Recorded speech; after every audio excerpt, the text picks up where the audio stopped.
अस्सलाम वालेकुम स्टूडेंट्स। आज की क्लास में जो टॉपिक हम डिस्कस करेंगे वो है एक्सरसाइज 3.1 का क्वेश्चन नंबर 3। इस सवाल में हमें एक्सप्रेशंस गिवन है जिसको हमने रिड्यूस करना है इनटू सिंपलेस्ट फॉर्म में। तो आइए चले देखते हैं हम किस तरह इन क्वेश्चंस को सॉल्व करते हैं। तो क्वेश्चन नंबर 1 क्या कहता है, P square minus 100 upon P square plus 10। तो इसको सॉल्व करने के दो तरीके हैं, या तो हम इसको डिवाइड करें या तो हम इसके न्यूमरेटर में कुछ ऐसी चेंजेस करें कि ये सिमिलर हो जाए मेरे पास डिनोमिनेटर के। तो उसके लिए मैं क्या करूँगा, तो मेरे पास डिनोमिनेटर में मौजूद है पी स्क्वायर प्लस 10, जबकि न्यूमरेटर में मेरे पास मौजूद है पी स्क्वायर माइनस 100। तो मुझे किसी ना किसी तरह इस 10 को ऊपर ऐड करना पड़ेगा। तो जब भी मैं किसी नंबर को ऐड करता हूँ तो साथ ही साथ मुझे उस नंबर को सब्ट्रैक्ट भी करना पड़ता है, ये मैथमेटिक्स का रूल है। इसी तरह जब मैं किसी नंबर को मल्टीप्लाई करूंगा तो मुझे उसी नंबर को डिवाइड भी करना पड़ेगा, जिस तरह हमने चैप्टर नंबर 1 में देखा था कि जब हम कॉन्जुगेट लेकर उसको मल्टीप्लाई भी करवाते थे और डिवाइड भी करवाते थे। इसी तरह एडिशन के केस में हम जब किसी नंबर को ऐड करते हैं अपने एक्सप्रेशन में तो हमें साथ ही साथ उसको सब्ट्रैक्ट भी करना पड़ता है। तो हम यहाँ पर 10 को जब ऐड कराएंगे तो साथ ही उसको सब्ट्रैक्ट भी करवा देंगे, पी स्क्वायर माइनस 100 प्लस 10 और minus 10 upon P square plus 10। अब मैं इसको रीअरेंज कर लूँगा।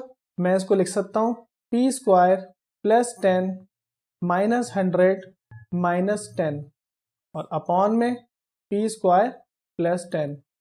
नेक्स्ट स्टेप में मैं इसको सॉल्व कर लेता हूँ, P square plus 10 minus 110 whole divided by P square plus 10। अब मैं अपने इस फ्रैक्शन को दो हिस्सों में तोड़ देता हूँ। एक हिस्सा मेरे पास क्या बन जाएगा, P square plus 10 upon P square plus 10 और minus 110 upon P square plus 10। Basically मैंने अपने न्यूमरेटर को दो हिस्सों में तोड़ दिया। अब ये पी स्क्वायर प्लस 10 और ये पी स्क्वायर प्लस 10 ये दोनों आपस में कैंसिल आउट हो जाएंगे। तो मेरे पास जो आंसर आएगा वो आएगा 1 minus 110 upon P square plus 10। ये मेरे पास इस एक्सप्रेशन का फाइनल आंसर है। यानी कि मैंने अपने इस गिवन एक्सप्रेशन को रिड्यूस करके मोस्ट सिंप्लीफाइड फॉर्म में लिख दिया। ठीक है, नेक्स्ट सवाल देखते हैं। नेक्स्ट पार्ट में जो एक्सप्रेशन मुझे गिवन है वो एक फ्रैक्शन की फॉर्म में है और मुझे इस फ्रैक्शन को सिंपलेस्ट फॉर्म में लेकर जाना है। तो मैं क्या कर सकता हूँ, न्यूमरेटर में मैं देख सकता हूँ कि मेरे पास 3a इन दोनों टर्म्स में कॉमन है। तो मैं यहाँ पर 3a को कॉमन ले लेता हूँ। तो जब मैं 3a को कॉमन लूँगा तो ब्रैकेट में मेरे पास पहली टर्म में से क्या बचेगा, a। क्योंकि 3a स्क्वायर में से जब मैं 3a हटा दूंगा तो मेरे पास a बचेगा, बीच में प्लस का साइन। और जब सेकेंड टर्म में से मैंने 3a कॉमन ले लिया तो मेरे पास क्या बचा, मेरे पास सिंपल b बचा। मैं उम्मीद करता हूँ ये कॉमन लेने वाला मेथड आपको पहले से आता होगा। मैं इसको दोबारा रिपीट कर देता हूँ। तो अगर मैं इस न्यूमरेटर की एक्सप्रेशन पे गौर करूँ तो इस एक्सप्रेशन में जो 3a का जो टर्म है वो मेरे पास इन दोनों टर्म्स में मौजूद है। यानी कि 3a जो है वो मेरे पास इस होल एक्सप्रेशन की दोनों टर्म्स में मौजूद है। तो मैंने 3a को कॉमन ले लिया। जब मैंने 3a को कॉमन लिया तो मेरे पास फर्स्ट टर्म में मेरे पास a दो हिस्सों में है, यानी कि a स्क्वायर मेरे पास a इंटू a है। एक a जो है मैं कॉमन ले चुका हूँ तो मेरे पास कितना a बचा, सिंगल a बचा। तो पहली टर्म में से जो मेरे पास बचा है वो a बचा है, बीच में मेरे पास प्लस का साइन आ गया। और सेकंड टर्म में से जब मैं 3a कॉमन ले लिया तो मेरे पास क्या बचा, b। तो मैंने b लिख लिया। ठीक है, होल डिवाइडेड बाय। अब आप नीचे वाली एक्सप्रेशन में देखें कि सेम 3a जो है वो मेरे पास इस तमाम की तमाम टर्म्स में मौजूद है किसी ना किसी फॉर्म में। तो मैं नीचे वाली एक्सप्रेशन में से भी 3a को कॉमन ले लेता हूँ और ब्रैकेट में मेरे पास क्या बचा, पहली टर्म में से a बच गया, दूसरी टर्म में से जब मैंने 6a में से 3a कॉमन लिया तो मेरे पास बच गया 2b। ठीक है, और थर्ड टर्म में से, और उसके बाद प्लस का साइन आया, और थर्ड टर्म में से जो मेरे पास कॉमन निकलने के बाद आया वो आया b स्क्वायर। मैं उम्मीद करता हूँ ये आपको समझ में आ गया होगा। अगर आपको कॉमन लेना अभी भी समझ में नहीं आया तो आप मुझे नीचे कमेंट में मेंशन करें या मेरे दिए गए व्हाट्सएप नंबर पे मैसेज करके बताएं, तो मैं एक सेपरेट वीडियोस पे बना दूंगा जिसमें मैं आपको बेसिक टू एडवांस कॉमन लेना किसी भी एक्सप्रेशन में से बता दूंगा। अब नेक्स्ट स्टेप पे जाने से पहले, चूंकि मैं 3a कॉमन ले चुका हूँ न्यूमरेटर और डिनोमिनेटर में से, तो ये 3a कट सकता है। तो मेरे पास क्या रिमेनिंग बच जाएगा, न्यूमरेटर में a प्लस बी और डिनोमिनेटर में मेरे पास a plus 2b plus B square. तो ये इसका आंसर हो गया। पिछले सवाल से मिलता जुलता एक और सवाल हम देख लेते हैं। इस सवाल में भी मेरे पास एक फ्रैक्शन गिवन है जिसमें हम न्यूमरेटर और डिनोमिनेटर से 3a कॉमन ले सकते हैं। अगर आप न्यूमरेटर में देखें तो दोनों टर्म्स में मेरे पास 3a मौजूद है। इसी तरह डिनोमिनेटर में भी मेरे पास 3a हर टर्म में मौजूद है।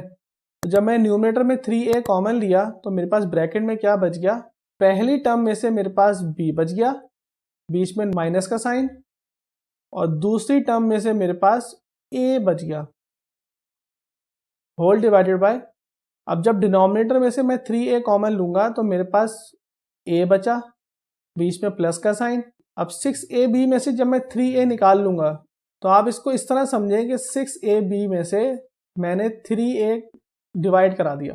तो 3 1 जा 3, 3 2 जा 6, a से a कैंसिल आउट हो गया और क्या बच गया मेरे पास 2b। तो यही मैं यहाँ पर 2b लिख लूंगा।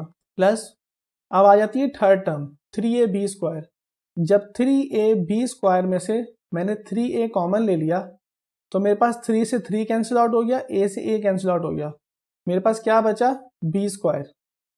तो ये b स्क्वायर मैं थर्ड टर्म की जगह लिख सकता हूँ। मेरे ख्याल में अब आपको बात ज़्यादा अच्छी तरीके से समझ में आ गई होगी। जब हम कॉमन लेते हैं तो हम उस टर्म को उस कॉमन से डिवाइड करा देते हैं, तो डिवीजन में जो आंसर आता है हम वो लिख देते हैं वहाँ पे। तो बिफोर प्रोसीडिंग नेक्स्ट स्टेप, हम यहाँ पर देख सकते हैं कि 3a जो कॉमन निकाला था वो आपस में कैंसिल आउट हो गया। तो मेरे पास फाइनल आंसर क्या आ गया, न्यूमरेटर में b minus A whole divided by a plus 2b plus B square. This is my answer. तो आपने देखा किस तरह मैंने अपने गिवन एक्सप्रेशन को सिंप्लीफाई करके आंसर लिख दिया उसका। तीसरे सवाल में हमें दो फ्रैक्शंस गिवन है जो कि आपस में मल्टीप्लाई हो रहे हैं। पहले स्टेप में हम क्या चेक करेंगे कि क्या हम इन फ्रैक्शंस में से कुछ कॉमन ले सकते हैं किसी भी फ्रैक्शन में। तो अगर हम पहले फ्रैक्शन में चेक करें तो मेरे पास कुछ भी ऐसा नहीं है जो कॉमन लिया जा सके। लेकिन जब मैं अपने सेकंड फ्रैक्शन को देखता हूँ, इस फ्रैक्शन में मुझे न्यूमरेटर में a जो है वो कॉमन आता हुआ दिख रहा है, क्योंकि a जो है मेरे पास दोनों टर्म्स में मौजूद है। तो मैं अपने पहले स्टेप में a को कॉमन ले लूँगा। तो पहला वाला फ्रैक्शन तो मेरा एज इट इज़ आ जाएगा a plus B multiply by. Second fraction में जब मैंने a स्क्वायर में से a कॉमन लिया तो मेरे पास अंदर a बचा, बीच में प्लस का साइन, और ए बी में से जब मैंने a कॉमन लिया तो मेरे पास b बचा। जैसे a स्क्वायर में से मैंने अगर a कॉमन लिया तो a से स्क्वायर कट गया, यहाँ पर मेरे पास a बच गया। इसी तरह सेकेंड टर्म में जब मैंने ए बी में से a कॉमन लिया तो a से a कट गया, मेरे पास आंसर b आ गया। अब डिनोमिनेटर से मैं 2 कॉमन ले सकता हूँ। तो जब मैंने यहाँ से 2 कॉमन लिया तो मेरे पास ब्रैकेट में क्या बच गया, a square minus B square. अब मैं जानता हूँ कि a square minus B square का जो मेरे पास एक फॉर्मूला होता है वो होता है a plus B into A minus B. तो इसी फॉर्मूले को यूज़ करते हुए मैं अपने नेक्स्ट स्टेप में इसको लिख लूँगा, जो कि बनेगा a into A plus B upon 2 a plus B into A minus B. तो अब आप देख सकते हैं कि ये जो a प्लस बी है डिनोमिनेटर में, ये कैंसिल आउट हो जाएगा न्यूमरेटर में मौजूद a प्लस बी से। तो मेरे पास नेक्स्ट स्टेप क्या हो जाएगा, a minus B upon A plus B multiply by a upon 2 into A minus B. अब नेक्स्ट स्टेप में मैं इन दोनों फ्रैक्शंस को आपस में मल्टीप्लाई करा दूंगा।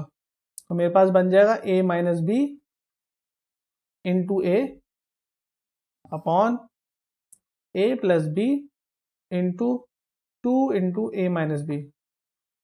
इसको मैं रीअरेंज करके लिख लेता हूँ, ये बनेगा a into A minus B whole divided by 2 into A plus B into A minus B. अब आप देख सकते हैं कि ये जो a माइनस बी है डिनोमिनेटर में, के न्यूमरेटर में मौजूद a माइनस बी से कैंसिल आउट हो गया। तो जो मेरे पास फाइनल आंसर आएगा वो आएगा a upon 2 into A plus B. This is my answer. Next question जो मेरे पास गिवन है वो भी एक फ्रैक्शन की फॉर्म में गिवन है। इस गिवन फ्रैक्शन में अगर मैं न्यूमरेटर पे नज़र डालूं तो मेरे पास न्यूमरेटर में ए स्क्वायर माइनस बी स्क्वायर का फॉर्मूला लग रहा है।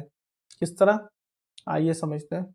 अगर हम सपोज करें कि मेरे पास a जो है वो x प्लस वाई है और b जो है वो z है, यानी कि मैंने x प्लस वाई को a सपोज कर लिया और z को मैंने b सपोज कर लिया, तो मेरे पास ये बन जाएगा a स्क्वायर और ये बन जाएगा b स्क्वायर। तो मैं जानता हूँ मेरे पास a square minus b square का क्या फॉर्मूला होता है, a plus B into A minus B. इस a की जगह आ जाएगा x प्लस वाई और इस b की जगह आएगा z। इसी तरह यहाँ पर a की जगह क्या आ जाएगा, x प्लस वाई और b की जगह आ जाएगा माइनस z। अब हम इसको इस तरह पहले स्टेप में लिख लेते हैं, x plus Y plus z into X plus Y minus Z whole divided by x plus Y plus Z. अब आप देख सकते हैं कि ये x plus Y plus Z denominator में जो मौजूद है, ये न्यूमरेटर में मौजूद x plus Y plus Z से कैंसिल आउट हो जाएगा। तो मेरे पास फाइनल आंसर क्या आ जाएगा, x plus Y minus Z. This is my answer. तो आपने देखा किस तरह मैंने अपने गिवन कॉम्प्लेक्स एक्सप्रेशन को कन्वर्ट कर लिया सिंप्लीफाइड फॉर्म में। अब हम सॉल्व करते हैं नेक्स्ट क्वेश्चन को। इस क्वेश्चन में जो मेरे पास न्यूमरेटर है उसमें पहले फैक्टर में से हम m कॉमन ले सकते हैं क्योंकि m दोनों टर्म्स में मौजूद है। इसी तरह सेकेंड टर्म में मेरे पास 3 कॉमन आ सकता है क्योंकि 15 भी 3 के टेबल में आता है और 3 खुद 3 के टेबल में आता है। इसी तरह डिनोमिनेटर में मेरे पास इस एक्सप्रेशन में से 2 कॉमन लिया जा सकता है, तो इसको हम सॉल्व कर लेते हैं। पहले फैक्टर में से m कॉमन लिया तो ब्रैकेट में क्या बच गया, m माइनस 6, और जब मैंने यहाँ से 3 कॉमन लिया तो ब्रैकेट में मेरे पास क्या बचा, m प्लस 5। ये चूंकि आपस में मल्टीप्लाई हो रहे हैं तो बीच में मल्टीप्लाई का साइन आ सकता है, होल डिवाइडेड बाय, अब यहाँ से मैं 2 कॉमन लूंगा तो मेरे पास बन जाएगा ब्रैकेट के अंदर m माइनस 6।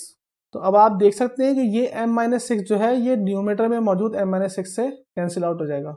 तो मेरे पास फाइनल आंसर क्या आ गया, 3m into m plus 5 divided by 2। ठीक है, दिस इज माई आंसर। अब नेक्स्ट क्वेश्चन को सॉल्व करते हैं। न्यूमरेटर में जो मेरे पास एक्सप्रेशन मौजूद है इसमें से मैं 4 को कॉमन ले सकता हूँ क्योंकि 4 के टेबल में 36 भी आता है और 4 के टेबल में 80 भी आता है। तो जब मैं 4 को कॉमन ले लूँगा तो अंदर क्या बचेगा मेरे पास, टी स्क्वायर माइनस 9t और प्लस 20 होल डिवाइडेड बाय, अब डिनोमिनेटर में मेरे पास 2 फैक्टर्स गिवन है, इन फैक्टर्स को मैं आपस में मल्टीप्लाई करा सकता हूँ। तो जब मैं मल्टीप्लाई कराऊंगा तो बनेगा 4 5 20 t minus 4t square minus 5t square और ये बन जाएगा प्लस t क्यूब। यहाँ तक कोई बात है किसी को समझ में नहीं आई। नेक्स्ट स्टेप में मैं डिनोमिनेटर में जो एक्सप्रेशन बनी है उसको मैं सिंप्लीफाई करता हूँ। ये बन जाएगा t square minus 9t plus 20 divided by 20t minus 4t square minus 5t square, ये आपस में बन जाएंगे minus 9t square plus t cube. अब t जो है वो चूंकि मेरे पास तीनों टर्म्स में आ रहा है तो t को मैं यहाँ पर कॉमन ले सकता हूँ। तो डिनोमिनेटर में जब मैं t को कॉमन लूँगा तो मेरे पास क्या बन जाएगा, 20 माइनस 90 प्लस t स्क्वायर। इसको मैं रीअरेंज करके भी लिख सकता हूँ, 4 into T square minus 90 plus 20 whole divided by T into T square minus 90 plus 20। मैंने सिर्फ इसको रीअरेंज किया। अब आप देख सकते हैं कि जो डिनोमिनेटर में टी स्क्वायर माइनस 90 प्लस 20 है, न्यूमरेटर में मौजूद टी स्क्वायर माइनस 90 प्लस 20 इससे कैंसिल आउट हो जाएगा पूरा का पूरा। तो मेरे पास जो फाइनल आंसर आएगा वो आएगा 4/t। This is my answer. तो आपने देखा किस तरह मैंने अपने कॉम्प्लेक्स एक्सप्रेशन को जो कि सवाल में गिवन है उसको रिड्यूस करके मैंने सिंपलेस्ट फॉर्म में लिख लिया। आइए देखते हैं नेक्स्ट क्वेश्चन को हम किस तरह सिंप्लीफाई करेंगे। इस सवाल में जो कॉन्सेप्ट मेरे पास इस्तेमाल होगा वो कहलाता है मिडल टर्म ब्रेक।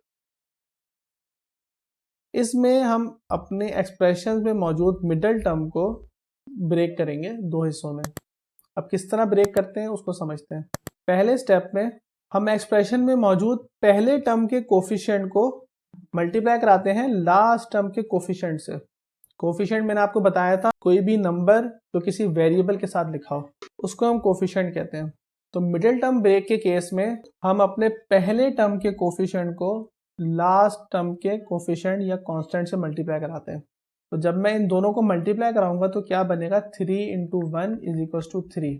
अब जो ये जो मिडिल टर्म है 2, मिडिल टर्म का कोफिशिएंट क्या है 2। अब मुझे 3 को इस तरह अरेंज करना है एडिशन या सब्ट्रैक्शन की फॉर्म में कि जो इनका आंसर है वो 2 आ जाए। अब ये 2 नहीं है, ये है -2, तो -2 आ जाए। तो रीअरेंज में एडिशन या सब्ट्रैक्शन की सूरत में कर सकता हूँ।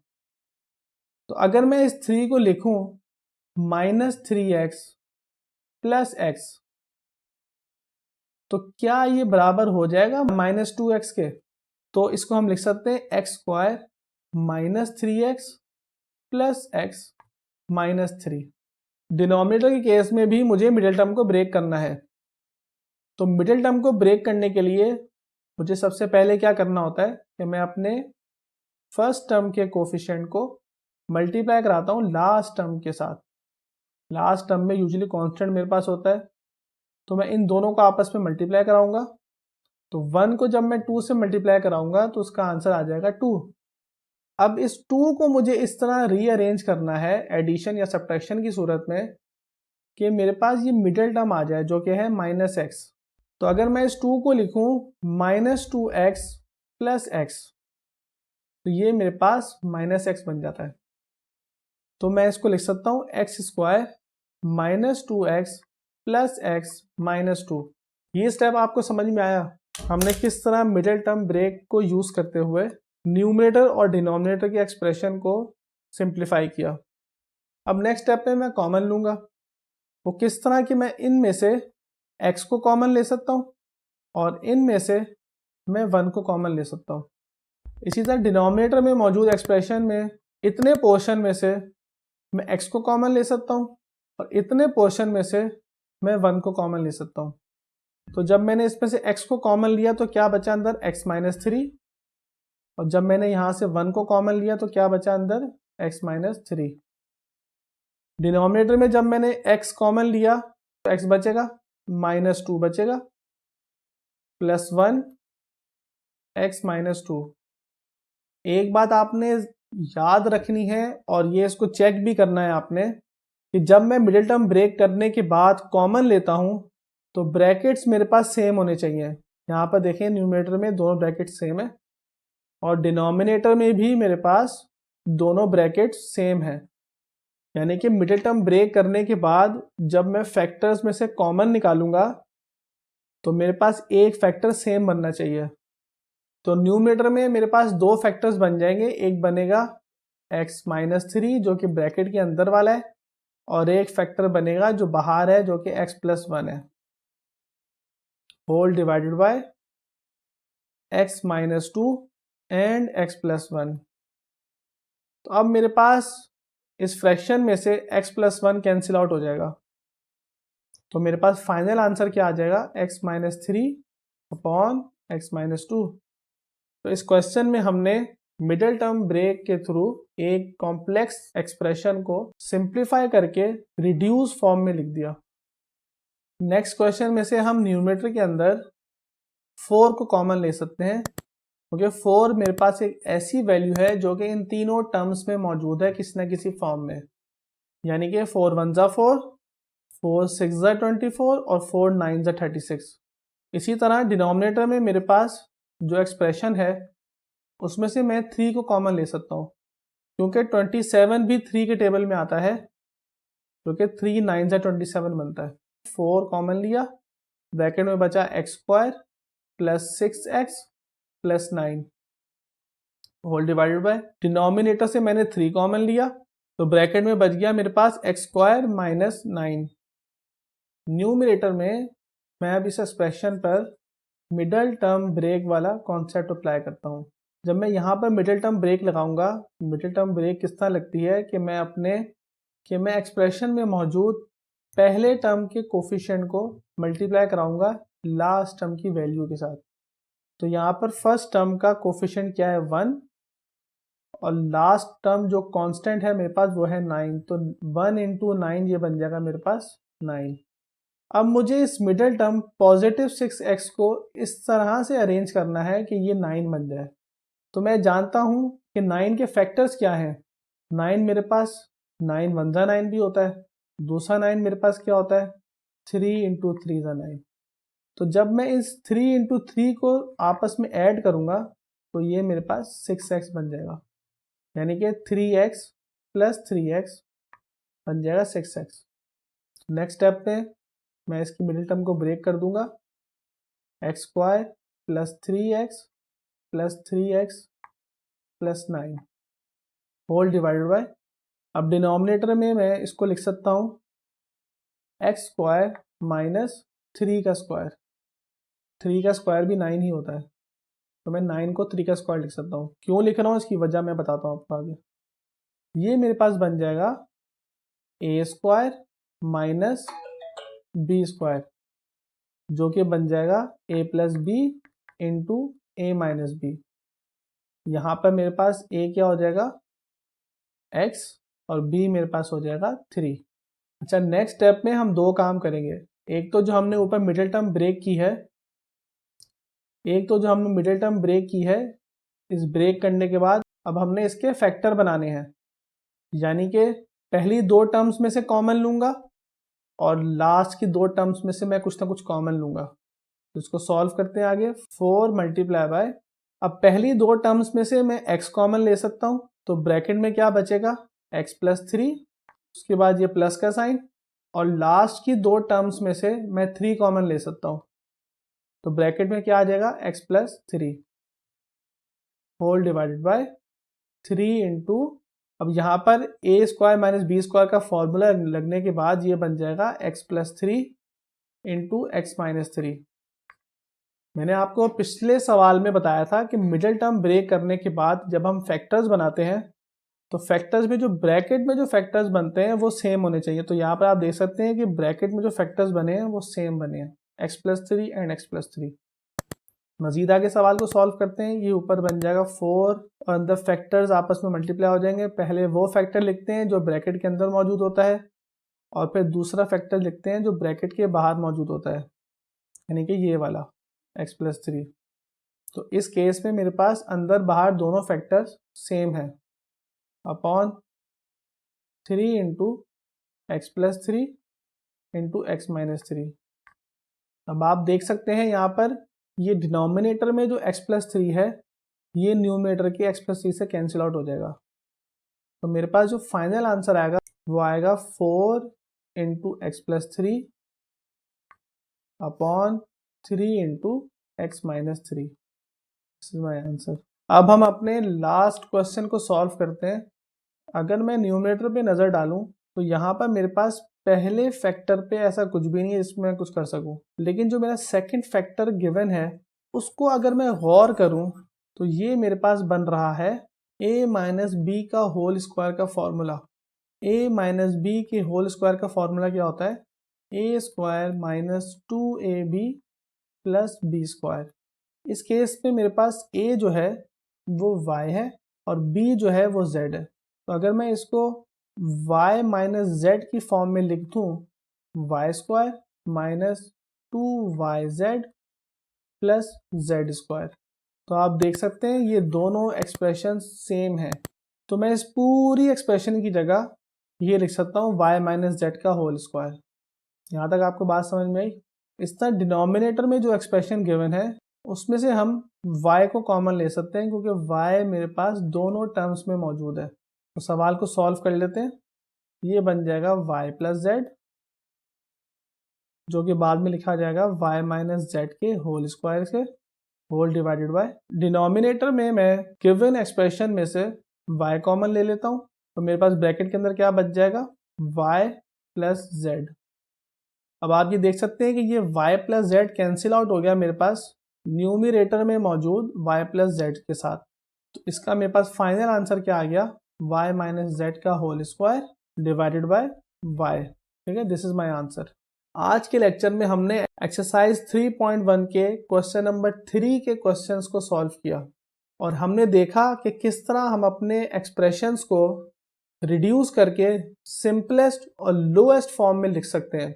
तो मैं उम्मीद करता हूँ आज का लेक्चर आपको समझ में आया होगा। अगर फिर भी कोई कॉन्सेप्ट आपको समझ में ना आया हो तो आप नीचे कमेंट सेक्शन में उस क्वेश्चन को मेंशन कर सकते हैं। साथ ही साथ नीचे दिए हुए व्हाट्सएप नंबर पे आप मैसेज करके भी बता सकते हैं। तो मैं आने वाली वीडियोस में पूरी कोशिश करूँगा कि मैं उस क्वेश्चन को या जो कॉन्सेप्ट आपको समझ में नहीं आया उसको मैं रिपीट कर दूँ। साथ ही साथ जो इस चैप्टर में हमने एक कॉन्सेप्ट समझा मिडिल टर्म ब्रेक का, मैं उम्मीद करता हूँ कि आपको समझ में आया होगा। लेकिन इसके बावजूद जो हमारा नेक्स्ट लेक्चर होगा वो प्योर मिडिल टर्म ब्रेक के कॉन्सेप्ट पर होगा। मैं उसमें आपको 3 से 4 क्वेश्चंस करवाऊंगा मिडिल टर्म ब्रेक के, जिसको सॉल्व करने के बाद आपके जहन में मौजूद मिडिल टर्म ब्रेक से रिलेटेड तमाम की तमाम क्यूरीज सॉल्व हो जाएंगी इंशाअल्लाह। तो आज के लेक्चर के लिए इतना ही। मिलते हैं आपसे अगले लेक्चर में। तब तक के लिए अल्लाह हाफिज़।